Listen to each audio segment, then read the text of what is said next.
Assalamualaikum warahmatullahi wabarakatuh. Selamat pagi, selamat malam teman-teman semuanya. Perkenalkan, nama saya Ahmad Fauzil Azim, dengan NPM 2508 2010 169, dan saya berasal dari kelas 2D bersama pemrograman halaman 2. Nah, pada kesempatan kali ini saya akan mempresentasikan proyek EAS saya yang berjudul Sistem Informasi Manajemen Pesanan Sanasiva Catering. Nah, sebelum saya menjelaskan lebih jauh pemaparan dari proyek EAS saya akan memberikan gambaran umum dari studi kasus saya. Nah, jadi Sanasiva Catering adalah bisnis catering yang menerima pesanan nasi kotak dan snack box. Nah, saya memilih studi kasus ini ya karena proses bisnisnya kaya sehingga semua konsep OOP dan struktur data dapat diterapkan di ketentuan tugasnya. Lalu ada tiga masalah utama ya. Jadi di sini pertama manajemen data pelanggan tuh manajemen data pelanggaran pesanan itu kayak harus divisualisasikan dengan database. Lalu yang kedua adalah prioritas pengiriman berdasarkan tanggal atau IVFO yang harus kita ya jadi prioritas tadi.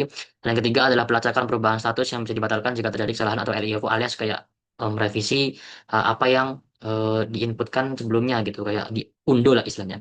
Nah, program ini juga memiliki 11 menu. Nah, di sini yang 1 sampai 4 ini adalah CRUD atau yaitu lihat lihat data ya kan.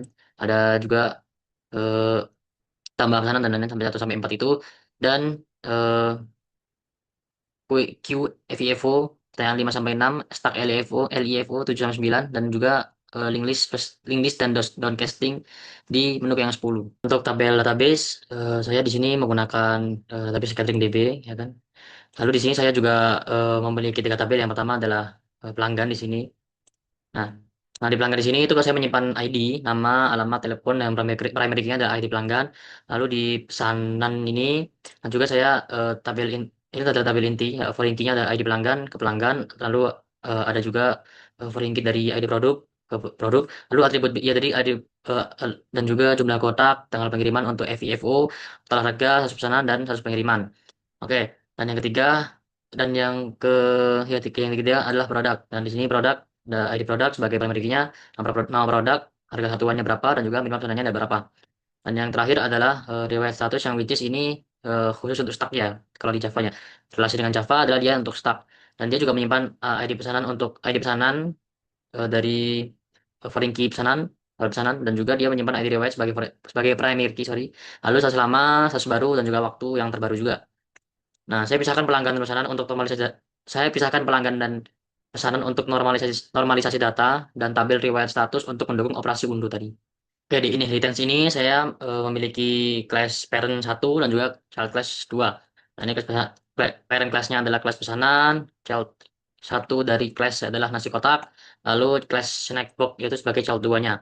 Lalu di parent class ada metode hitung total yang mengembalikan, sorry, ini mana? Nah, yang total ini yang mengembalikan 0 sebagai defaultnya.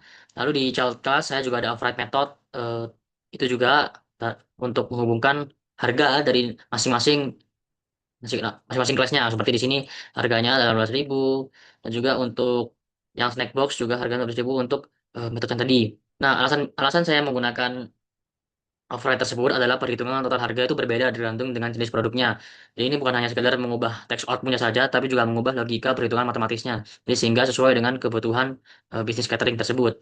Oke, selanjutnya downcasting ya. Downcasting ini saya terapkan di alur bisnis bukan hanya untuk demo ya, saat saat menampilkan riwayat riwayat pesanan gitu di menu utama 10.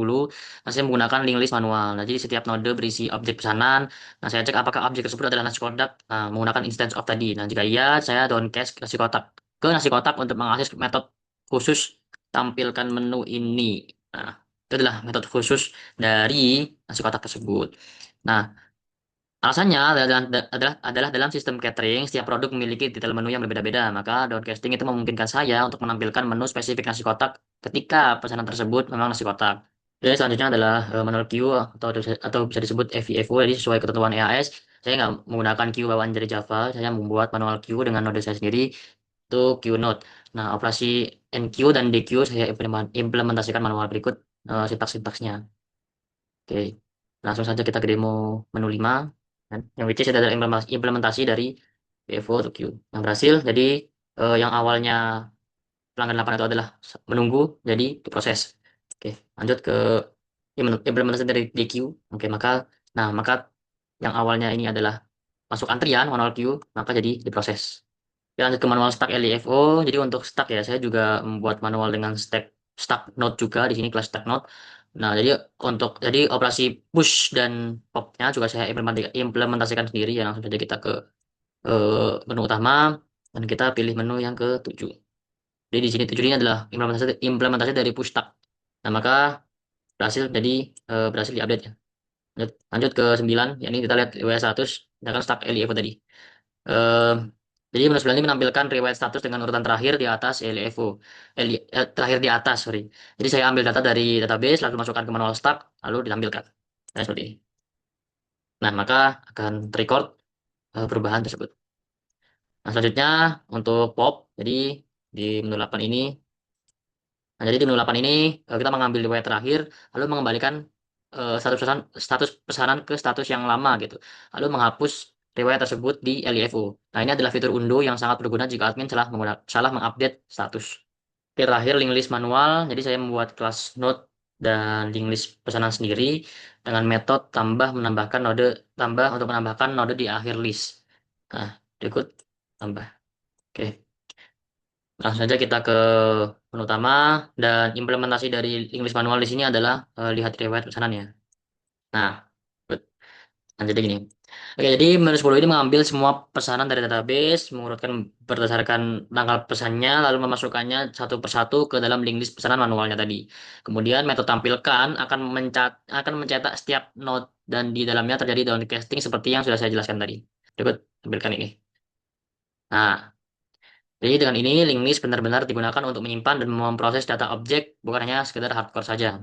Oke, di sini saya akan menjawab pertanyaan-pertanyaan yang wajib dijawab ya. Mengapa struktur tabel seperti itu? Ya karena normalisasi data, jadi kayak pelanggan dan pesanan terpisah dan tabel riwayat status khusus untuk stack tadi. Lalu mengapa ada inheritance? Jadi karena nasi kotak dan snack box memiliki atribut yang sama tapi harga berbeda. Jadi tujuannya adalah menghindari duplikasi kode itu tadi. Lalu mengapa queue digunakan? Ya karena untuk antrian pengiriman EVFO ini pesanan dengan tanggal kirim tercepat yang akan diproses duluan. Lalu mengapa stack digunakan? Ya karena untuk undo perubahan status ya karena untuk undo perubahan status atau LIFO. Yakni admin itu bisa membatalkan update terakhir gitu, update yang terakhir diubah gitu.